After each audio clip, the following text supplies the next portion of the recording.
Hi, Tom. Hi. And say hi to all the patrons as well. Hi, patrons. Hi.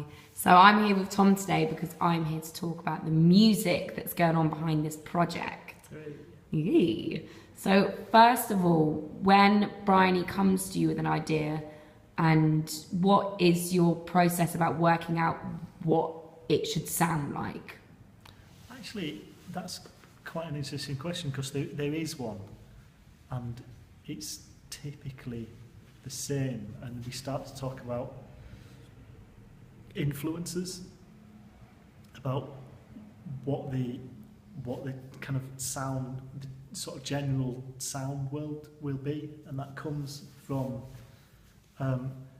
sort of abstract things like the feel of the show and what it's going to look like and stuff like that. But also, it comes from literally listing other people's music and that we will think of and it's often like some strange combinations, like for Credible, for example, we were talking about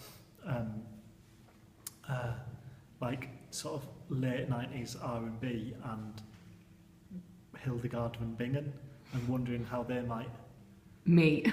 how they might meet. For example, How would they meet? there's Incredible. always like often some sort of like non conventional sort of music meets something kind of generic, if you know what I mean. Yeah, so it's about like, so do you find working with two kind of really opposing musical narratives, not narratives, but I guess musical works, it kind of helps to create a unique sound because you're bound to if you're working with R&B and then... Actually, it's normally three. Yeah? Yeah. Two would be too simple. The results would be too sort of transparent in a sense. So what are the previous three that you feel like you've worked with Bryony on that have been a real cracking combination? I'm not sure that'd be a terribly illuminating sort of thing to say. I actually can't remember, do you know what I mean? Catherine Bennett was sort of like actually quite mercenary the way we made those decisions. I think it was actually, and they were all pop music, but it was singing like Lily Allen, beats of the music of Gorillaz, and the sort of daft songwriting of the B-52s.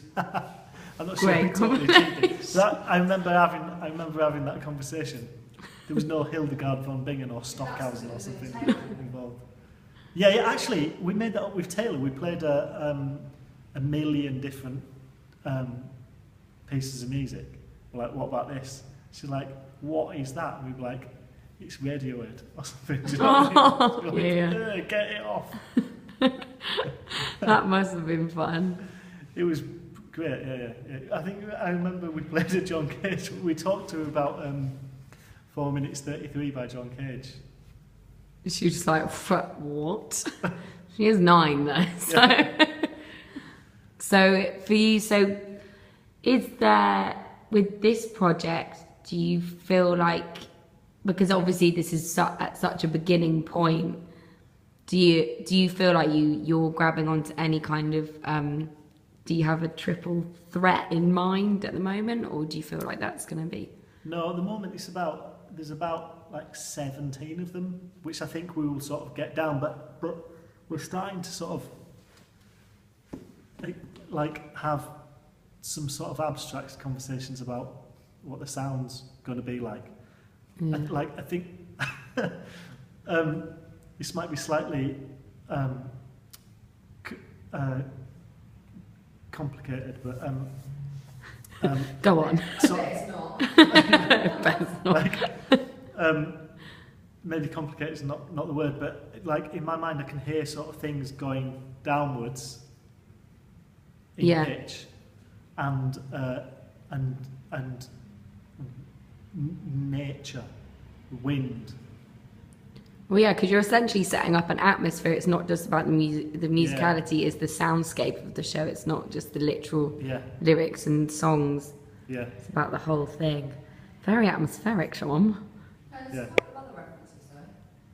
There's like electronic music and also folk music. Yeah, yeah. So they would be some sort of like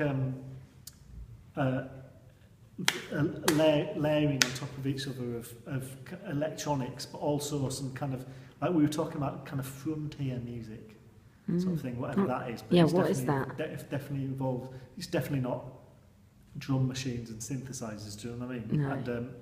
And but we probably will involve drum machines and synthesizers as well, and try and sort of create this. I think the world that we're trying to create is of an historically indistinct place. Could be 10,000 years ago, So could be you, 200,000 years ago, could be in 65 years time. Do you know what I mean? And that's really so I think that music is really excellent at locating things historically, and also similarly great at complicating this sort of historical picture. which is what you want to do. Yeah, I think for this it's what we want to do. Yeah. Yeah. Well, that's really interesting. Thanks so much, Tom. We'll be hearing more from you another time. Say goodbye to our patrons. Bye, patrons. Bye.